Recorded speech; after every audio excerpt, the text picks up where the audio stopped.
सुटलं होतं कॉलेज. आता येऊन आम्ही 1 तास झालो थांबलो इथं, तर अजून बस आली नव्हती. एक लातूर खेड येते 4:30 वाजता, तर ती घेतच नाही आम्हाला. मला असं वाटतं की आम्हाला वेळच्या वेळेमध्ये बस आली पाहिजे आणि शक्यतो आम्हाला पास चालवून घेत नाहीत कोणत्या पण ह्याला. कोणत्या पण ज्या बाहेर जाणाऱ्या गाड्या आहेत त्याला तुम्हाला पास चालवून घेत नाही. नाहीत घेत. आता गाव उंबरगाव आहे. मला तर पुढे एसटी होती धडसवाडी, आता गेली ती इकडून आवळाईवरून. मला जायचं होतं, मी कंडक्टरला म्हणलं पण की माझी एसटी पुढं तर नाही, मागून एसटी येते त्या एसटीने असं. म्हणजे मुलं भरपूर होती, पास पण घेत नाहीत. आणि परत सकाळचं 7 वाजता लेक्चर असतं, 7ला गाडी येते पण पास घेत नाही. आणि पास घेत नाही आणि मग 7ला लेक्चर बुडतं. कंडक्टर घेतात पण काय काय कंडक्टर घेत नाहीत. मेन पॉइंट लातूर खेड तर एसटी कधीच घेत नाही, त्यात गर्दी नसली तरी घेत नाही. काय घेत नाहीत ते? म्हणतात लोकल गाडी तुमची त्याने जावा, पास चालत नाही असं डायरेक्ट म्हणतात. मुंबई स्टेशन फक्त थांबते, फक्त आटपाडी डेपोची फक्त एसटी थांबते. थांबत नाही. बाहेरची म्हणजे विटलापूर मध्ये थांबत नाही एसटी. सोलापूर डेपोचे, करा डेपोचे एसटी अशा विटलापूर मध्ये थांबत नाही, घेत नाहीत. आधीमध्ये पण थांबत नाही. शेरेवाडी फाटा आहे, कारखाना फाटा थांबत नाही, डायरेक्ट दिगंज. मेन पॉइंट दिगंजी स्टँडवर स्टँड सुद्धा नाही, आम्हाला उन्हात थांबावं लागतं. त्या साईडला आहे, ह्या साईडला नाही. नमस्कार मंडळी, मानदेश प्राईममध्ये आपल्या सर्वांचं स्वागत करतो. आताच आटपाडी पुजारवाडी जी बस होती ती नुकतीच आटपाडी पुजारवाडी ही बस गेलेली आहे. दिगंची पुजारवाडी ही बस गेलेली आहे आणि अनेक विद्यार्थ्यांना त्या बसमध्ये चढता आलं नाहीत. विद्यार्थिनी आपल्या सोबत आहेत, या विद्यार्थ्यांना त्या बसमध्ये चढता आलेलं नाही. आणि ज्या बाहेरच्या जिल्ह्यामध्ये जाणाऱ्या ज्या गाड्या आहेत त्या गाड्या या विद्यार्थ्यांना त्या घेत नाहीत. त्यांना त्यांच्याकडे पास असल्यामुळे कंडक्टर त्यांना विचारतात की बाबांनो, तुमच्याकडे पास आहे, तुम्ही पाठीमागच्या स्थानिक लोकलच्या गाड्या आहेत या गाड्याने प्रवास करा, असं स्पष्ट जे वाहक आहेत त्या वाहकाचं सांगणं आहे. आपण आपल्यासोबत सविस्तर बोलण्यासाठी विद्यार्थी आहेत. किती वेळ तुम्हाला या ठिकाणी वाट बघावी लागते? आता तर 4 वाजता सुटलं होतं कॉलेज. आता येऊन आम्ही 1 तास झालो थांबलो इथं, तर अजून बस आली नव्हती. एक लातूर खेड येते 4:30 वाजता, तर ती घेतच नाही आम्हाला. काय घेत नाही? म्हणते लोकल गाडी त्या गाडीने या, तर किती रिक्वेस्ट केली तरी थांबत नाहीत ते. नाही. तुमचं गाव कुठलं गाव? माझं गाव उंबरगाव आहे. मला तर पुढे एसटी होती धडसवाडी, आता गेली ती इकडून आवळाईवरून. मला जायचं होतं, मी कंडक्टरला म्हणलं पण की माझी एसटी पुढं तर नाही, मागून एसटी येते त्या एसटीने असं म्हणते. ज्या बाहेरच्या गाड्या आहेत, बाहेरच्या जिल्ह्यामध्ये जाणाऱ्या गाड्या आहेत, आटपाडी आगाराच्या आणि इथल्या परिसरात ज्या जाणाऱ्या गाड्या आहेत त्या सोडून तुम्हाला इतर गाड्यामध्ये चढायला परमिशन देतात का? नाही, काय काय कंडक्टर घेतात पण काय काय कंडक्टर घेत नाहीत. मेन पॉइंट लातूर खेड तर एसटी कधीच घेत नाही, त्यात गर्दी नसली तरी घेत नाही. काय घेत नाहीत ते? म्हणतात लोकल गाडी तुमची त्याने जावा, पास चालत नाही असं डायरेक्ट म्हणतात. तुमचं गाव कुठलं आणि तुम्ही किती वेळ झाले इथं थांबलाय? आम्ही 1 तास झालं थांबलो. आमचं गाव दिगंची. हा. आणि ज्यावेळेस तुम्ही सकाळी कॉलेजला येतात त्यावेळेस वेळेत गाड्या येतात का? गाड्याची फ्रिक्वेन्सी काय आहे? सकाळी 1 सव्वा 7ला बस गेल्यानंतर 9:30 नंतर बस असतात. मग आम्हाला आटपाडी दिगंज येते 8:30 वाजता. एकच गाडी? हा, एकच गाडी आहे फक्त 8:30. प्रशासनाकडे किंवा इथलं जे आगार व्यवस्थापन आहे त्यांच्याकडे तुमची काय मागणी राहील? आम्हाला असं वाटतं की आम्हाला वेळच्या वेळेमध्ये बस आली पाहिजे आणि शक्यतो आम्हाला पास चालवून घेत नाहीत कोणत्या पण ह्याला. कोणत्या पण ज्या बाहेर जाणाऱ्या गाड्या आहेत त्याला तुम्हाला पास चालवून घेत नाही? नाहीत घेत. आणि जे आगार व्यवस्थापन आहे त्यांना तुम्हाला काय सल्ला द्यायचा आहे? म्हणजे वेळेवर एसटी पाठवायला पाहिजे, एक लोकल गाडी केलेली हवी. आणि कसं एसटी नाही वेळेवर आली की आमचे लेक्चर पण मिस होतात आणि लेक्चर एकमेक झालं की पुढचं काय कन्सेप्टच कळत नाही. म्हणून मला असं वाटतं की म्हणजे कॉलेजसाठी तरी गाडी असावीच. मेन पॉइंट वेळेवर, म्हणजे वेळेवर सकाळी किती वाजता गाडी असावी असं वाटतं? 6:30 वाजता गेली की लवकर येतच नाही. मग आमचं सकाळचं कॉलेज असलं की एसटी येतच नाही. मेन पॉइंट दुसऱ्या शाळेला सुट्टी असली की आम्हाला मग एसटीच नसते, आम्हाला मग 9-10 वाजेपर्यंत थांबावं लागतं. 8 वाजल्यापासून मग आम्ही 10 वाजेपर्यंत स्टॉपवरती थांबतो. एक एसटी येत नाही तेव्हा.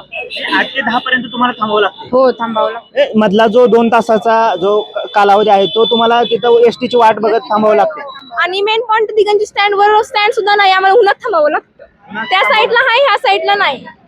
आणि खूप गर्दी असते त्यात. मग कधी कधी तर मग दुसरे असतात त्यांना घेतात आणि जे पास आहेत ना त्यांना पण घेत नाहीत. मग आणि आम्हाला रिजेक्ट करतात आणि मग दुसऱ्या एसटीची वाट बघावं लागते. आता जी गाडी गेली या गाडीमध्ये तुम्हाला घेण्यात आलं नाही, याची कारण काय आहेत? म्हणजे मुलं भरपूर होती, पास पण घेत नाहीत. आणि परत सकाळचं 7 वाजता लेक्चर असतं, 7ला गाडी येते पण पास घेत नाही. आणि पास घेत नाही आणि मग 7ला लेक्चर बुडतं, नुकसान होतं किती वेळ आमचं. गाडीची वाट बघावी लागते? कुठून येता तुम्ही? गाव कुठलं? गाव दिगंची म्हणणं येतो आणि गाडीची वाट बघत तास 2 तास तिथं असतो, लेक्चर बुडतात आमच्या इकडे. म्हणजे बाहेरनं ज्या गाड्या येतात त्या गाड्यांमध्ये तुमचे पास घेत नाहीत का? पास नाही घेत, कुठं म्हणजे गाड्या घेत नाही ते पास, मग ते थांबायला आणि लागते. आता आटपाडीतून दिगंजच्या दिशेने जाणाऱ्या ज्या गाड्या आहेत, त्या मार्गावच्या गाड्या आहेत, त्यामध्ये तुम्हाला घेतलं जातंय का? घेतलं जाते, काय ती नवीन गाड्या आल्यात ना आता, ते पास घेत नाहीत. पास घेत नाही का? घेत नाही त्याची कारणे तुम्ही विचारलीत का? कारण नाही, ते काही घेत नाही म्हणलं कसं चढायचं एसटीत, घेतच नाही. नाही ती घेत. काय तुमच्या समस्या आहेत? तुम्हाला तासोन तास इथं एसटीची प्रतीक्षा करावी लागते. काय ती आली तरी ती पास घेत नाही, सर म्हणतात खाली उतरून जावा, खाली उतरा म्हणतात, वर चढलं तिकीट काढत येत नाही म्हणतात. पास असून सुद्धा तिकीट काढावं लागते. नाही काय काही स्टेट घेत नाही. काय काय एसटीत पासच चालत नाही. हा पास चालत नाही. नाही चालत, नाही चालत, पास चालत नाही. मी आय टी कॉलेजला आहे. मी तर बस स्टॉप आहे, इष्ट थांबत नाही त्यात. 2-3 किलोमीटर इकडे यायला लागते मला चालत. बरं मग इथे काय काय गाडी थांबत नाही त्या. तिथून कसं येतं इथं? गाडीवर किंवा हात करून येतो इथं. हात करून येतं. तिथं बस स्टॉप असून सुद्धा एसटी थांबत नाही त्या थांबत आय टी कॉलेज. आणि पुजारवाडी एसटी आली म्हणजे जाताना अजून 5 रुपये जास्त मागतात, पास असला तरी बी. का? काय माहिती म्हणतात, आतनं गाडी घेते ती म्हणून 5 रुपये जास्त मागते ती. आणि सकाळी 7 वाजता लय नुकसान होतंय, म्हणजे तिथं पैसे देऊन तास हे लावलेलं असतात ते बुडतात तास. सकाळी 7 वाजता गाडी नसते, गाडी आली तर पास घेत नाही.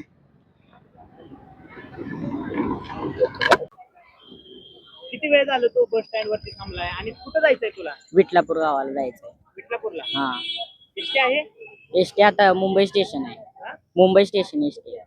थांबते का इथं? हा मुंबई स्टेशन फक्त थांबते, फक्त आटपाडी डेपोची फक्त एसटी थांबते. बाहेरचे थांबत नाहीत का? बाहेरची म्हणजे विटलापूर मध्ये थांबत नाही एसटी. सोलापूर डेपोचे, कराड डेपोची एसटी अशा विटलापूर मध्ये थांबत नाही, घेत नाहीत. आधीमध्ये पण थांबत नाही. शेरेवाडी फाटा आहे, कारखान फाटा थांबत नाही, डायरेक्ट दिगंची. आटपाडी डेपोची फक्त विटलापूर मध्ये थांबते एसटी. किती गाड्या आहेत विटलापूर वरनं जाणाऱ्या आटपाडी डेपोच्या?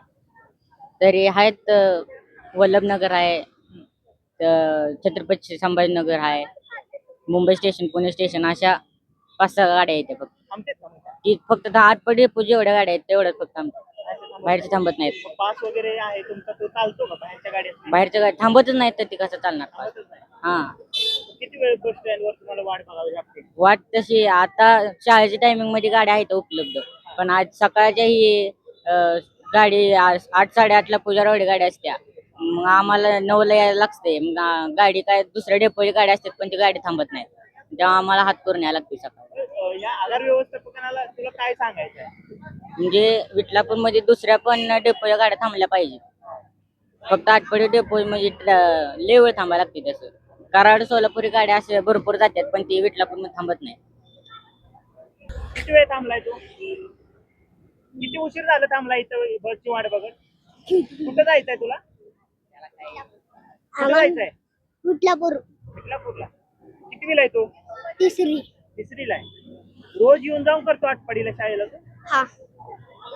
एसटी थांबते का तुमच्या विटलापूर मध्ये? पुजारवाडी थांबते. पुजारवाडी थांबते. हा. बाकीच्या एसटी मध्ये तुम्हाला घेऊन जाते का? हा. जाते? मुलांना काय घेत नाही बस मध्ये? काय घेत नाही? तुम्हाला काय वरून कसे आदेश आहेत का? आम्हाला स्टॉप येते तेवढा आम्ही स्टॉप घेतोय, आम्हाला स्टॉप नाहीत. तुम्ही विद्यार्थ्यांना काय घेऊन जात नाही? अहो स्टॉप आहे तेवढा आम्ही स्टॉप घेतोय, या बाकीच्या विद्यार्थ्यांना घेतोयच की. स्टॉप मधल्या आम्हाला ज्यांना स्टॉप निघतात ना मिशन मध्ये तेवढ्या विद्यार्थ्यांना घेतोय. आता आम्हाला बाकीचा स्टॉप आडणार नाही. आमच्या गाडीचं बोर्ड वाचा, 280 किलोमीटर आमची गाडी जाणार आहे, परत जाऊन मागे येणार आहे. सगळं स्टॉप जर घेत बसलो तर आम्ही जाणार आणि येणार कधी सांगा मला फक्त. दिगंची, पुजारवाडी, दडसवाडी, या राजेवाडी असेल, लिंगेवरे असेल, या गावामध्ये जाणारे इथले विद्यार्थी आहेत. या विद्यार्थ्यांना सध्या प्रवासाची अडचण झालेली आहे आणि ज्या बाहेरच्या गाड्या आहेत त्या गाड्या या विद्यार्थ्यांना घेऊन जात नाहीत. इथल्या लोकलच्या गाड्यांची जी वारंवारता फ्रिक्वेन्सी आहे ते खूप कमी आहे. विद्यार्थ्यांना 2-2 तास गाड्यांची वाट बघावी लागते आणि दिगंची सारख्या ठिकाणी विद्यार्थ्यांना उभा राहण्यासाठी सुद्धा बस स्टँडची व्यवस्था नाही, असा विद्यार्थ्यांमधून सांगण्यात आलेला आहे. मंडळी, तुम्हाला कमेंट बॉक्समध्ये नक्की काय कळवायचं असेल तर या आगार व्यवस्थापना प्रशासनाबद्दल तुम्ही नक्की कळवा. तोपर्यंत पाहत राहा मानदेश प्राईम. आवाज माणदेशाचा, माणदेशातील प्रत्येकाचा. माणदेश प्राईम सबस्क्राईब करा आणि अपडेट रहा. नवीन व्हिडिओच्या नोटिफिकेशनसाठी बेल आयकॉनचं बटन दाबा. धन्यवाद.